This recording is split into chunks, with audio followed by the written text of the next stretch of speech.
Vote প্রচারে বেরিয়ে বিক্ষোভের মুখে পড়েন মেদিনীপুরের লোকসভা কেন্দ্রের বিজেপি প্রার্থী অগ্নিমিত্রা পল। তার হুডখোলা গাড়িতে দাঁতন এলাকায় পৌঁছতে তৃণমূলের কর্মীরা কালো পতাকা দেখিয়ে গো ব্যাক স্লোগান। এই ঘটনায় উত্তেজনার পরিস্থিতি তৈরি হয়। পূর্ব ঘোষিত কর্মসূচি অনুযায়ী মঙ্গলবার পশ্চিম মেদিনীপুরের দাঁতন এলাকায় নির্বাচন প্রচারে যান বিজেপির প্রার্থী।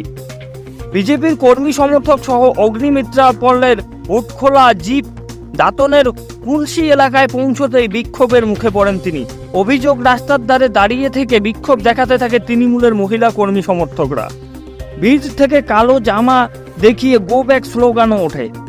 তার দেখে পাল্টা স্লোগান দিতে থাকে বিজেপি কর্মী সমর্থকরা। স্লোগানের পাল্টা স্লোগানে উত্তপ্ত হয়ে ওঠে গোটা পরিস্থিতি।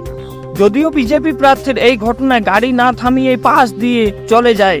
বিজেপির মেদিনীপুর সাংগঠনিক জেলার মুখপাত্র অনুপ দাস বলেন, টিএমসি দলের শেষ দিন চলে এসেছে, মমতার জেলে ঢোকার সময় হয়ে গেছে, তাই এরা দিশেহারা হয়ে গেছে।